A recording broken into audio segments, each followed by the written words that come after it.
next item, item number 6.3, discussion and direction regarding signage for home businesses. Sean. Thank you, Mayor and Council. This was a future agenda item requested by Councilman Schindler, so I'll give him the floor. Yeah, I was just wanting to bring this up for discussion, what the current ordinances are, and then any possibilities for changes if needed. So the current sign ordinance related for like home businesses is basically a 2 square foot nameplate of the business. I think it talks about the business name, address. And so that's pretty much what's permitted in for residential areas, which would be directly tied to a home occupation primarily.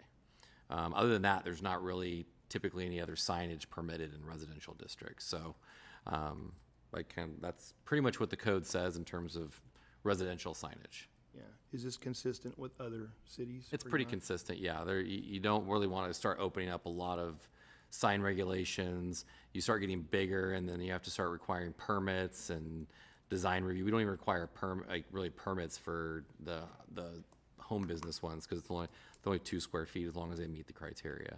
So you don't typically run into like mounting issues or installation issues where they require a building permit and those types of things.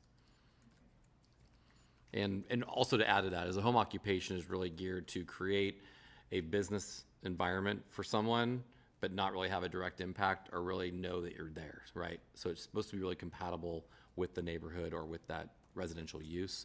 So typically you don't really want to have a home occupation impacting the surrounding areas. So that's kind of the same thing with signage. You want it to kind of be very discreet, similar like an address sign. That's pretty much what I needed to know. Anybody have anything else? Yeah, so Coalinga has touted itself for being the most business-friendly city in California. However, that may not be true for all businesses. Home businesses are not treated the same as brick and mortars in the normal fashion. They have a different footprint. They're usually in residential neighborhoods located next to other houses with parking that is mainly on city streets. One could argue that home businesses have some of the most restrictive policies when it comes to business in the city, by nature. So understanding that home businesses have different mitigating factors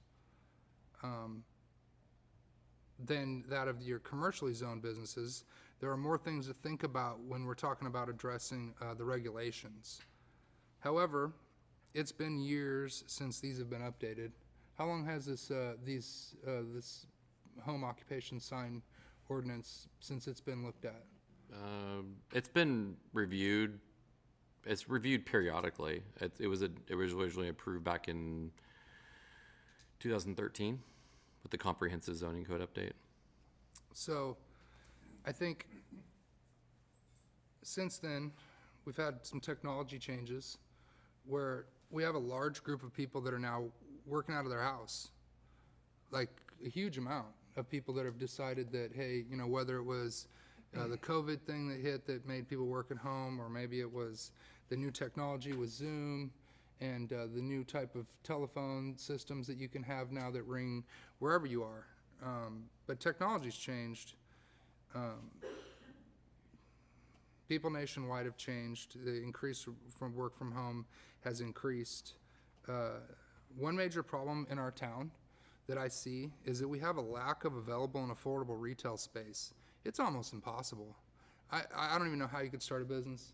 I owned multiple businesses in this town, and every one of them, and currently every person that I talk to that says that their business was not successful, the number one thing is the price of rent. They can't afford it.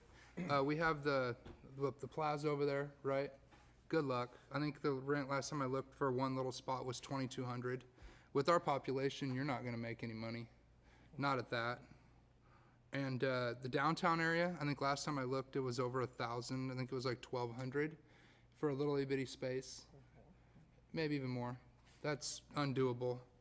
So then across the street, Ron's Barbershop, I believe it was a $970, $980, and then a couple other places, but nothing was cheaper than almost $1,000 in this town. So my thought on this is that if we could do some research to find out what we could do to make sure that we keep control of the mitigating factors of not having heavy amounts of signs and heavy traffic at people's houses, but at the same time being able to be more business friendly towards those home occupations, and see what we couldn't do, because a lot of the businesses start at the home, and then once they're making some money, they can move to another place.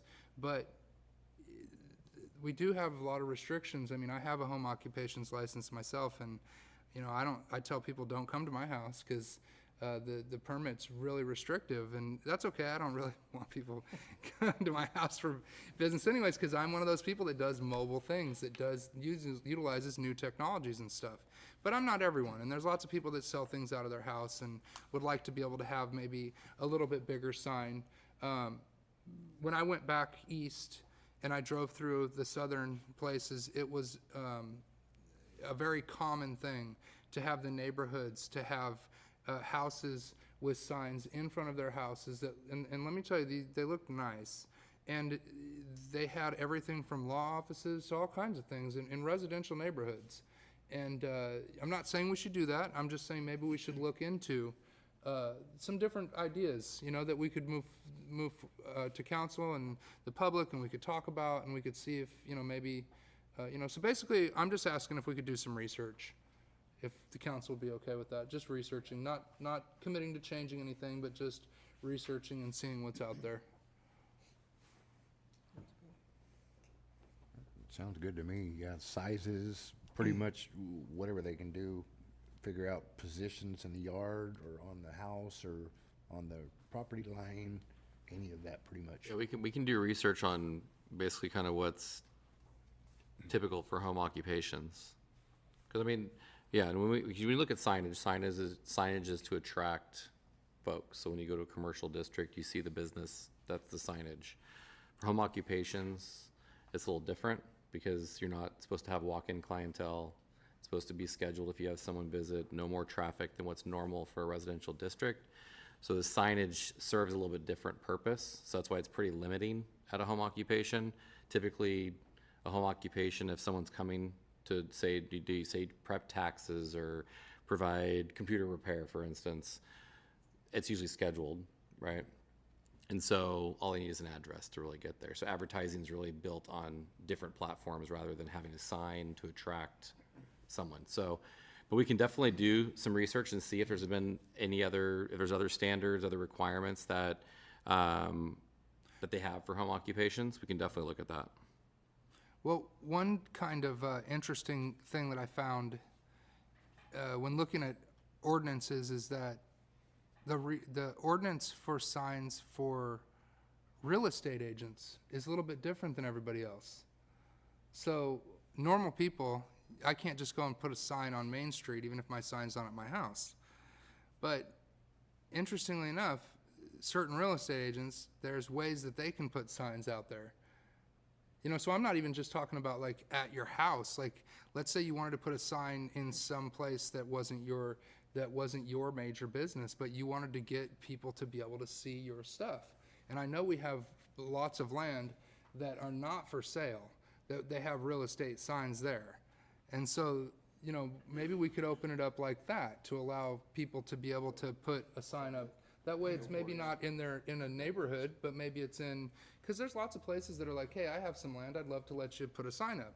But in the city ordinance, I believe you can't because it's not your exact property and it's not your business. So maybe that's an option. I don't know. I'm just looking at ways that we can help these businesses without mitigating factors. So just an idea.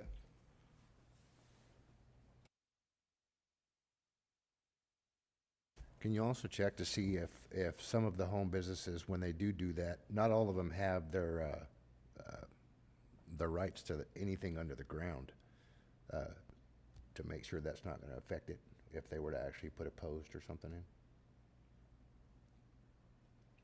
Well, that's where you start getting to requiring permits, and if we have to go through planning, then you have to have the owner sign off Right, on to it make to sure we install don't, those. what I'm asking is to make sure that we don't have to. Well, Without having to do a You permit. can't really do that unless you can't require, I mean, if someone put something in the ground, unless you require a permit, we can't validate that or require an owner to sign off on an application saying that they're allowed to. So if you're leasing a building Yeah. and you want to put a new sign up on your building for a business, the owner has to sign off on the application, or the tenant, or who the representative is. So pretty much the same if it were put in the ground. If it Yeah. was a rental So- or but that anything would like require some type of permit or something for someone to submit. Well, at least we can look at it, and at least we can, it's, at least the public knows that we're trying to, help, whatever, however we can.